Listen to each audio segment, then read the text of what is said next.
So let me jump over because I read something. I'm just going to look over here at my notes. I read something that Bamboobies did a survey last year of about 3,000 nursing moms, and you found that nursing moms pushed through the early breastfeeding challenges because of three main reasons, right? There's the health benefits for baby that everybody knows about, that most people know about, the bonding and connection with baby that moms experience, and they just, most of us love it so much, but also the convenience. And I just wanted to bring that up because you Yeah. mentioned, like, getting the extra couple of hours of sleep. And just like the early challenges are rarely talked about, I rarely hear about the convenience aspect, which I'm always championing because I'm like, look, I started co sleeping because I could not get myself out of bed to go walk into another room to go No. nurse. Like, I just couldn't do it. But if she's right next to me, she would practically dream feed. Like, she would cry a little bit. I'd hear it, wake up, roll over, like get myself adjusted,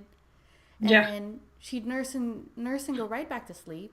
And And then so I would went you. right back to sleep. Yeah, and I just thought, Yeah. no turning on the lights, no getting out of bed. No, I mean, it was super convenient for me, and that's why it worked. So tell me about, like, your experience with it being convenient, or what you heard from your customers. My experience was, I think, pretty similar. Even though it's been, like I said, several years since my littlest was little.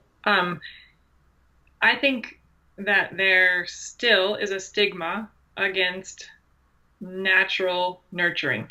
I Mm-hmm. think we have our own instincts and we think, well, why wouldn't I keep the baby in bed or keep the baby right next to my bed? And um, mothers, mother-in-laws, husbands will encourage you to have more of a detached philosophy or approach to things, when I think in our hearts we know attached is best, whether it's using a carrier, co-sleeping, any of those attachment parenting things. Those are actually just parenting things. They're not attachment parenting. The things are like mammalian, normal, instinctual, easier, more convenient, natural ways of behaving. Doesn't need a new label. It's how things, I think, should have always been. But we're all getting pressure, like husbands saying they don't want the baby in bed because what, they own the bed? No. Yeah. Mother-in-law is saying, well, you need to put the baby down. You can't always carry her. Actually, we can. We have. We have for centuries. For There's a sure. lot of external pressure that tells us to ignore our instincts.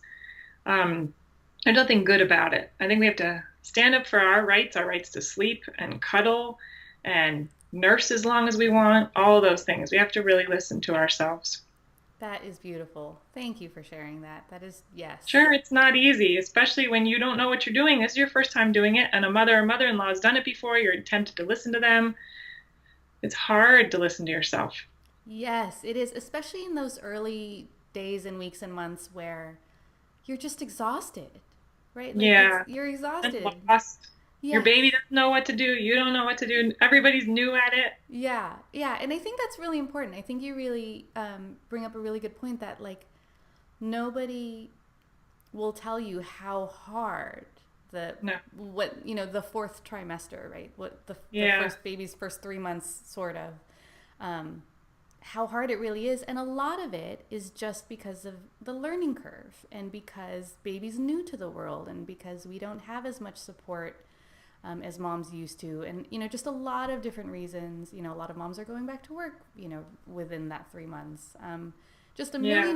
there's a million different things that make it harder for us um, to listen to ourselves, and hear what we really want to do, and say, and stand up for ourselves. Yeah. So I think if we heard that earlier on, even before baby arrives, maybe we could prepare ourselves a little bit, or at least have the conversation with our loved ones to say, I want to try breastfeeding as long as possible. I want to try having baby in bed next to me, so I can, Hmm. I hear it gives, it'll help me sleep more. I hear sleep is really important, you know? Absolutely. Yeah. So that's exactly, um, that's exactly something that should be talked about.